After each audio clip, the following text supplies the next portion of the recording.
Hello friends, स्वागत है आपका मेरे YouTube चैनल हिंदी कानूनी जानकारी में। आज हम बात करेंगे भारतीय संविधान के अनुच्छेद 110 के बारे में। यदि आप भारतीय संविधान से रिलेटेड पिछला अनुच्छेद देखना चाहते हैं तो आप यहां पर क्लिक करें। यहां से आपको भारतीय संविधान का पिछला अनुच्छेद मिल जाएगा। हम बात करते हैं भारतीय संविधान के अनुच्छेद 110 के बारे में। ये कहता है धन विधेयक की परिभाषा, यानी कि धन विधेयक यानी कि कौन कौन से विधेयक धन विधेयक होंगे और कौन कौन से विधेयक धन विधेयक नहीं होंगे, इसके संबंध में यहाँ पर बता दिया गया।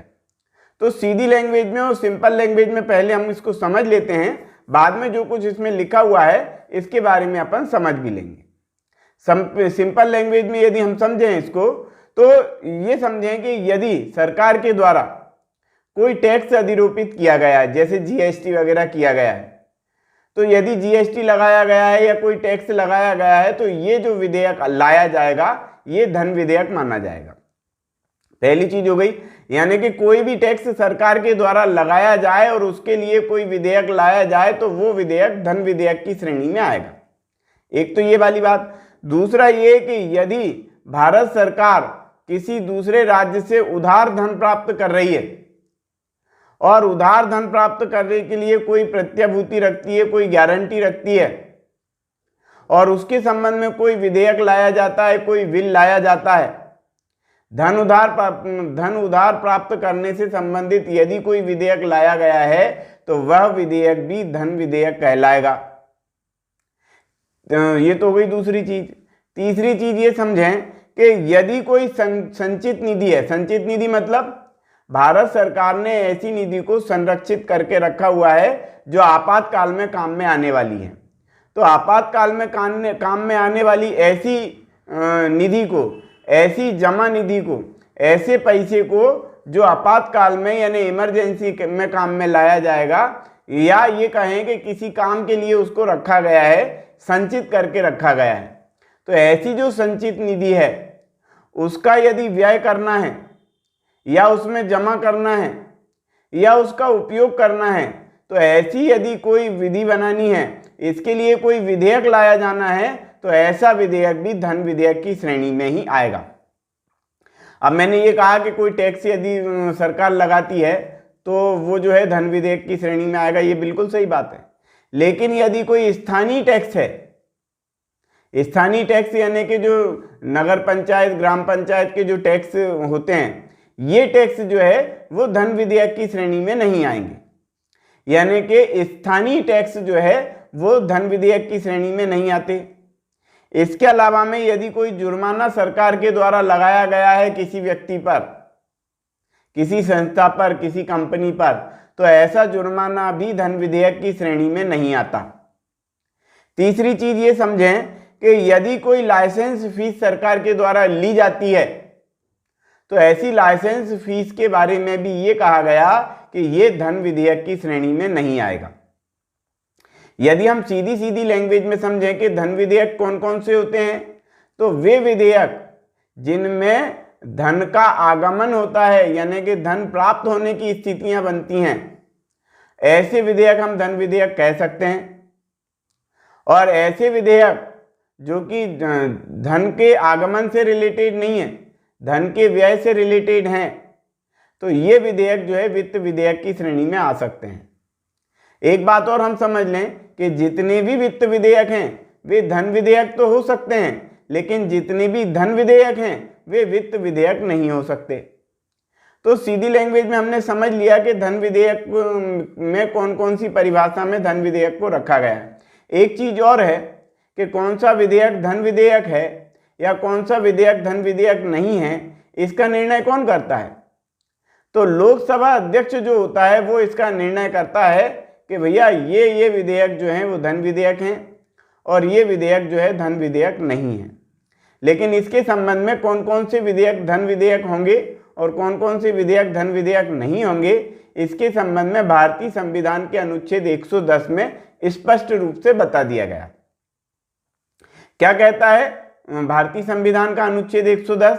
ये कहता है कि इस अध्याय के प्रयोजन के लिए, पॉइंट नंबर 1 अब हमने पढ़ना स्टार्ट कर दिया, समझ तो लिया हमने, अब पढ़ भी लेते हैं। तो इस अध्याय के प्रयोजन के लिए कोई विधेयक धन विधेयक समझा जाएगा यदि उसमें केवल निम्नलिखित या सभी या किन्हीं विषयों के संबंध में उपबंध किया गया है।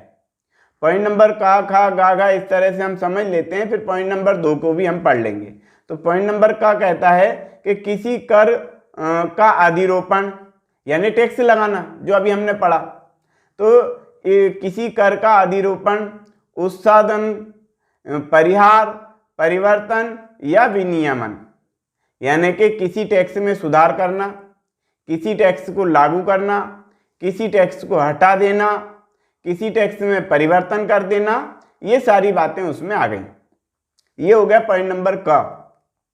पॉइंट नंबर ख कहता है कि भारत सरकार द्वारा धन उधार लेने या कोई प्रत्याभूति देने का, विनियमन अथवा भारत सरकार द्वारा अपने ऊपर ली जाने वाली किन्हीं वित्तीय बाध्यताओं से संबंधित विधि में संशोधन, यानी कि ऋण उधार लेने से संबंधित कानून बनाए जाने के लिए जो विधेयक लाए जाने हैं वो सारे विधेयक धन विधेयक कहलाएंगे। ठीक है।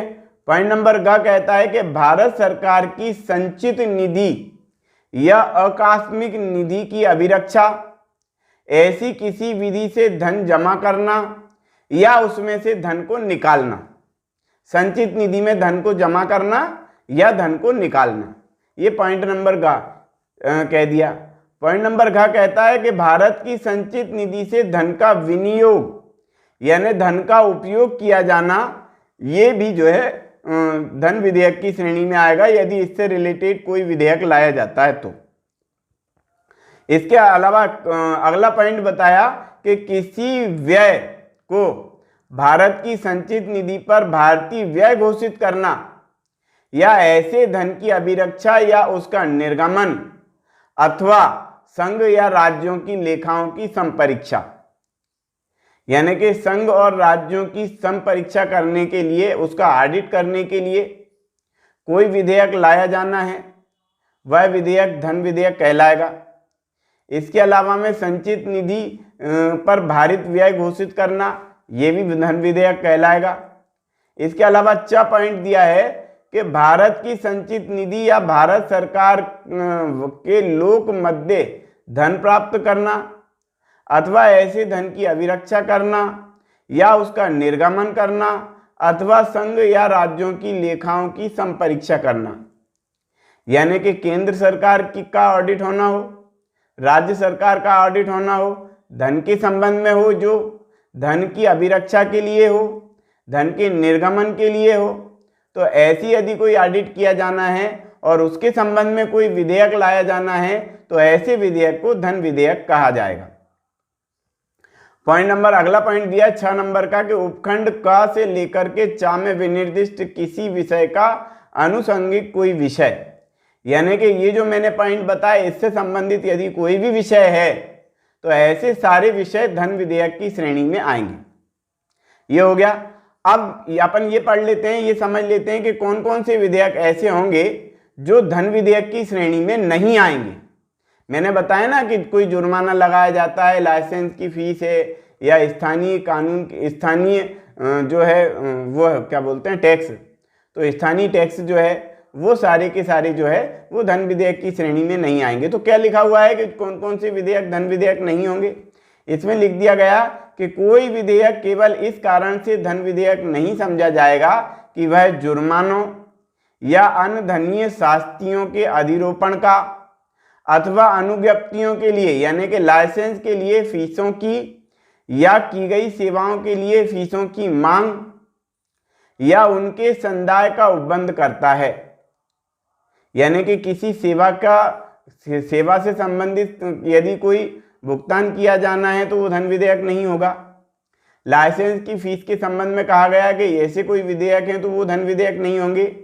जुर्माने के संबंध में ये कह दिया गया कि यदि कोई जुर्माना लगाया जाता है तो वो भी धन विधेयक नहीं होगा।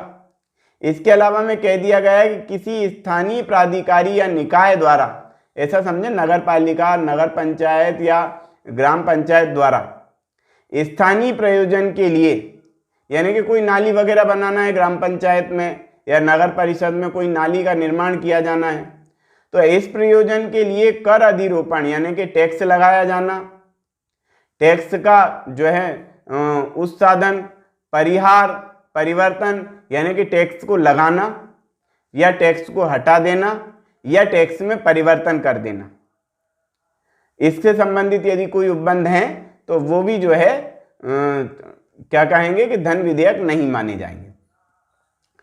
अब ये कहा गया पॉइंट नंबर 3 में कि यदि यह प्रश्न उठता है कि कोई विधेयक धन विधेयक है या नहीं, तो उस पर लोकसभा के अध्यक्ष का विनिश्चय अंतिम होगा। यानी कि लोकसभा के अध्यक्ष ने कह दिया कि भैया ये वाला विधेयक जो है वो धन विधेयक है, तो ये मान लिया जाएगा कि वो धन विधेयक है।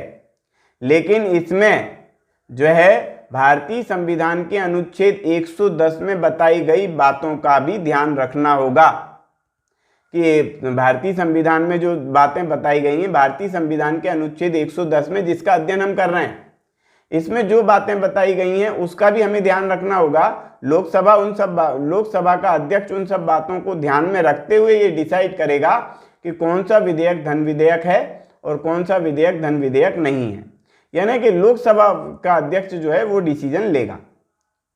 पॉइंट नंबर 4 कहता है कि जब धन विधेयक अनुच्छेद 109 के अधीन राज्यसभा को प्रेषित किया जाता है और जब अनुच्छेद 111 के अधीन अनुमति के लिए राष्ट्रपति के समक्ष प्रस्तुत किया जाता है, तब प्रत्येक धन विधेयक पर लोकसभा के अध्यक्ष के हस्ताक्षर सहित यह प्रमाण प्रष्ठांकित किया जाएगा कि वह धन विधेयक है। तो आज हमने अध्ययन किया भारतीय संविधान के अनुच्छेद 110 के बारे में। यदि आप भारतीय संविधान से रिलेटेड अगला वीडियो देखना चाहते हैं तो आप यहाँ पर क्लिक करें। यहाँ से आपको भारतीय संविधान का अगला वीडियो मिलेगा। सीआरपीसी, आईपीसी और भारतीय संविधान से रिलेटेड संपूर्ण वीडियो भी यहीं से आपको मिल जाएंगे। तो आज की वीडियो में इतना ही। वीडियो यदि आपको पसंद आया हो तो वीडियो को लाइक करें, शेयर करें, कमेंट्स करें और यदि आपने हमारे चैनल को अभी तक सब्सक्राइब नहीं किया है तो चैनल को सब्सक्राइब कर लें, बेल आइकन प्रेस कर दें ताकि अगली वीडियो का नोटिफिकेशन आपको मिल सके। ये वीडियो देखने के लिए बहुत बहुत धन्यवाद।